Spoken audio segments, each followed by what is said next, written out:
नमस्कार। जय श्री कृष्ण। श्रीमद् भगवद गीता के अध्यायों की श्रृंखला में आज 13वें अध्याय के साथ मैं नेहा शर्मा आप सबके समक्ष उपस्थित हूँ। श्रीमद् भगवद गीता के 13वें अध्याय में एक सीधा विषय क्षेत्र और क्षेत्रज्ञ का विचार है। ये श्री क्षेत्र है, उसका जानने वाला जीवात्मा क्षेत्रज्ञ है। इस अध्याय में श्री कृष्ण दो शब्दों का परिचय देते हैं, क्षेत्र और क्षेत्रज्ञ अर्थात क्षेत्र का ज्ञाता। सरल शब्दों में क्षेत्र को शरीर और आत्मा को क्षेत्र का ज्ञाता माना जा सकता है। हालांकि ये क्षेत्र वास्तव में केवल भौतिक शरीर से कहीं अधिक है। इसमें मन, बुद्धि, अहंकार और भौतिक ऊर्जा के अन्य सभी घटक शामिल हैं जो हमारे व्यक्तित्व का हिस्सा हैं।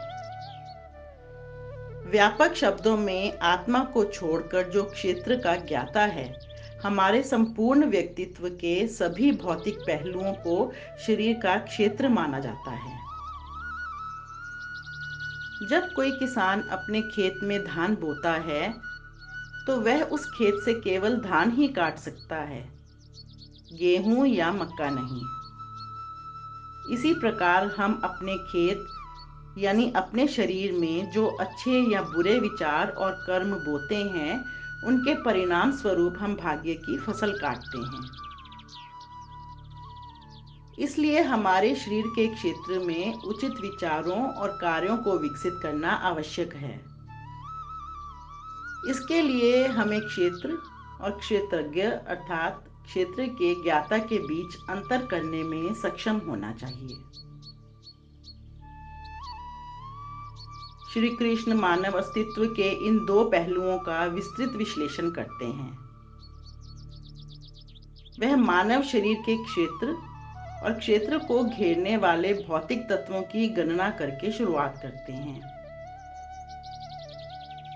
इस क्षेत्र यानी शरीर में उत्पन्न होने वाले भाव, संवेग आदि को वे संशोधन कहते हैं और सद्गुण और पवित्र सद्गुण इस क्षेत्र को पवित्र कर ज्ञान से प्रकाशित करते हैं।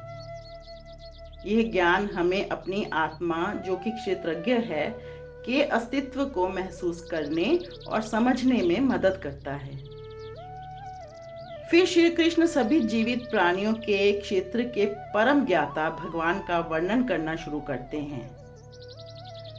उनका कहना है कि परमेश्वर एक ही समय में विपरीत गुण रखते हैं जो विरोधाभासी लगते हैं। समझें कि ईश्वर अपनी रचना में सर्वव्यापी है, फिर भी वह हर जीवित प्राणी के हृदय में विराजमान है। इस प्रकार वह परमात्मा है। परमात्मा, आत्मा और प्राणियों की भौतिक प्रकृति का वर्णन करने के बाद श्री कृष्ण बताते हैं कि इनमें से कौन उनके कार्यों के लिए जिम्मेदार है। साथ ही ब्रह्मांड में बड़े पैमाने पर कारण और प्रभाव के लिए कौन जिम्मेदार है। जो लोग इन मतभेदों को समझते हैं और कार्यों के सही कारणों की पहचान करते हैं, वे ही हैं जो परम सत्य को देखते हैं और ज्ञान में स्थित हैं। वे अपने मन के भ्रम से स्वयं को नीचा नहीं दिखाते और प्रत्येक जीवित प्राणी में परमात्मा की उपस्थिति का अनुभव करते हैं। एक ही भौतिक प्रकृति में वे विभिन्न प्रकार के जीवित प्राणियों की पहचान करने और एक सामान्य आध्यात्मिक आधार द्वारा व्याप्त सभी अस्तित्व को देखने में सक्षम हैं। इस ज्ञान के साथ वे ब्रह्म की चेतना या ईश्वर प्राप्ति प्राप्त करते हैं। जय श्री कृष्ण।